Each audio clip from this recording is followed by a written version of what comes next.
Students and my day parents, IIT కాలేజీలో seat రావడం అనేది డ్రీమే.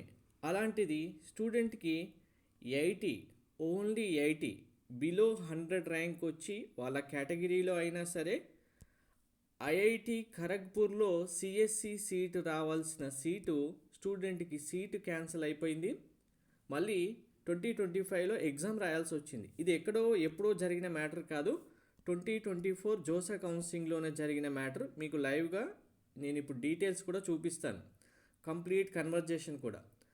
కౌన్సిలింగ్ అనగానే చాలామంది స్టూడెంట్స్ పేరెంట్స్ చాలా లైట్గా తీసుకుంటున్నారు. మాకు ర్యాంక్ వచ్చేసింది కదా, ఇంకా మాకు అన్నీ తెలుసు, మేమే అన్నీ చేసేసుకుంటాం, మాకు టాప్ ర్యాంక్ వస్తే చాలు, ఆ వచ్చిన ర్యాంక్కి కాలేజ్ తెలుసుకోవచ్చు, లేదు లో ర్యాంక్ వస్తే ఇంకా మాకు ఏవో కొన్ని కాలేజ్ పెట్టేసుకుంటాం, వచ్చిన దాంట్లో జాయిన్ అవుతామని చెప్పి చాలామంది అనుకుంటూ ఉంటారు. కానీ మీ ర్యాంక్కి కరెక్ట్గా చాయిస్ ఫిల్లింగ్ ఆర్డర్ రెడీ చేసుకొని మీరు ఎన్ని కాలేజెస్ ఇవ్వాలి అనేది చాలా ఇంపార్టెంట్.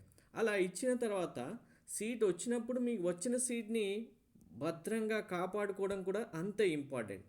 సో ఒక్కసారి మీకు డీటెయిల్స్ క్లారిటీగా చూపిస్తాను. దీన్ని బట్టి ఎంత జాగ్రత్తగా ఉండాలి కౌన్సిలింగ్లో అనేది ప్రతి ఒక్కరికి అవగాహన వస్తుంది. చూడండి, వీడియో స్కిప్ చేయకుండా చూడండి, లైక్ చేసి తప్పకుండా షేర్ చేయండి. అందరు స్టూడెంట్స్కి ఇటువంటి అవగాహన చాలా అవసరం. So student name and student యొక్క డీటెయిల్స్ రివీల్ చేయడానికి ఇంట్రెస్ట్ లేదు స్టూడెంట్కి.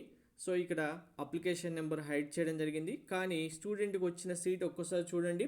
Round 1 choice number 4 IIT Kharagpur, computer science and engineering. Category okay, category ఏదైనా మీరు, అది జనరల్ కేటగిరీ అయినా సరే, ఆ స్టూడెంట్ చదివిన దానికైతే ర్యాంక్ వచ్చింది కదా, 80 ర్యాంకు, ఐఐటి ఖరగ్పూర్లో సిఎస్సి సీటు. కానీ ఇప్పుడు ఏం జరిగింది, 1 సెకండ్ నేను చూపిస్తాను చూడండి. సో మనకు సీట్ వచ్చిన తర్వాత ప్రతి ఒక్కరికి సీట్ కన్ఫర్మ్ చేసుకోవడానికి ఒక 3 స్టెప్స్ అయితే ఉంటాయి. ఫస్ట్ వన్, మీకు వచ్చిన seat freeze, slide, float option select చేసుకోవాలి మీ ఇంట్రెస్ట్ బేస్ చేసుకొని. Second one, fee amount pay చేయాలి, seat acceptance fees. Third one, మీరు డాక్యుమెంట్స్ అప్లోడ్ చేయాల్సి ఉంటుంది. డాక్యుమెంట్స్ అప్లోడ్ చేసిన తర్వాత వెరిఫికేషన్ ఆఫీసర్ కంప్లీట్ చేసిన తర్వాత మీకు వచ్చిన సీటు కన్ఫర్మ్ అవుతుంది. కానీ ఇక్కడ జరిగిన విషయం చూడండి. I didn't submit a document and fee after first round of JOSA counseling, and in second round it's showing that seat not allotted. Now I want to rejoin the JOSA counseling and I am eligible for IIT. Is there any solution అని student first round complete అయిపోయి second రౌండ్లో seat మళ్ళీ రాలేదని చెప్పి message కూడా పెట్టడం జరిగింది. First round I got IIT Kharagpur and I have chosen float option. So student ఏం చేశారు, సీట్ వచ్చింది, వచ్చిన సీట్కి ఓకే, ఫ్లోట్, ఫ్రీజ్, స్లైడ్ ఆప్షన్లో ఫ్లోట్ ఆప్షన్ ఇచ్చేశారు. ఓకే, ఇక్కడ స్టూడెంట్ యొక్క మీకు ఇప్పుడు చూపించాను కదా అలాట్మెంట్ లెటరు, చూడండి సేమ్ స్టూడెంట్ యొక్క అలాట్మెంట్ లెటరు. మరి ఎందుకు ఇలా జరిగింది అంటే కనుక ఒకసారి నెక్స్ట్ జరిగిన కన్వర్జేషన్ మీకు అర్థమవుతుంది చూడండి.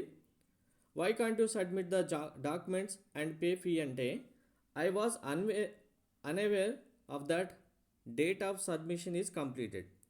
స్టూడెంట్కి యాక్చువల్గా ఓన్గా నాకు 80 ర్యాంకే కదా, నాకు కావాల్సిన కాలేజీలో కన్ఫర్మ్గా సీట్ వస్తుంది, ఆ కాన్ఫిడెన్స్ ఉంది, ఓకే. కానీ ఇక్కడ కౌన్సిలింగ్ ప్రాసెస్ అనేది ఏ ఇయర్కి ఆ ఇయరే మీకు అవసరం.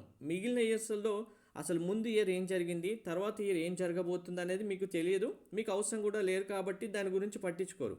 స్టూడెంట్ ఏమనుకున్నారు, ఓకే మనకి ఎలా ఉంటుంది స్లైడ్, ఫ్లోట్ ఆప్షన్ అంటే కనుక సెలెక్ట్ యువర్ చాయిస్ అనేది ఉంటుంది. డైరెక్ట్గా ఫ్లోట్ ఆప్షన్ సెలెక్ట్ చేసుకొని స్టూడెంట్ ఏమనుకున్నారు, ఓకే నేను ఫ్లోట్ ఆప్షన్ సెలెక్ట్ చేశాను కదా, ఇక్కడితో ప్రాసెస్ అయిపోయింది అనుకొని ఊరుకున్నారు. కానీ నెక్స్ట్ ఉండే ప్రాసెస్ ఏంటి స్టూడెంట్కి తెలియదు.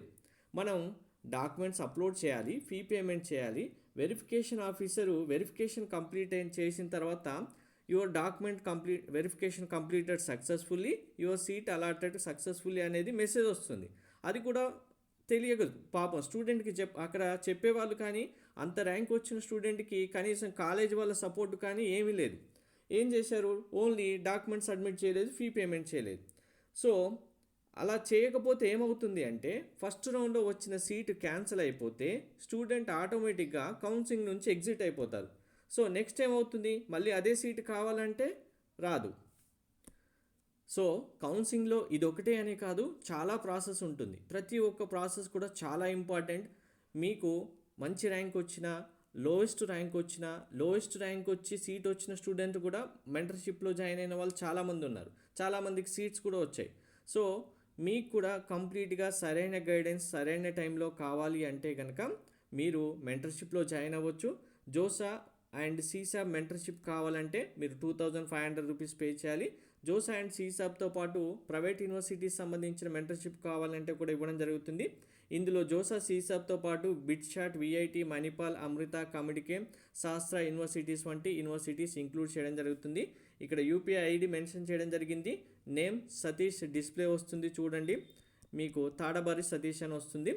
అండ్ యూపీఐ ఐడితో పాటు స్కాన్ ఐడి కూడా మెన్షన్ చేయడం జరిగింది. మెంటర్షిప్లో జాయిన్ అవుతే మీరు జాయిన్ అయిన టైం నుంచి మీ అడ్మిషన్ కంప్లీట్ అయ్యేంత వరకు మీ సీటుకి నాది గ్యారంటీ.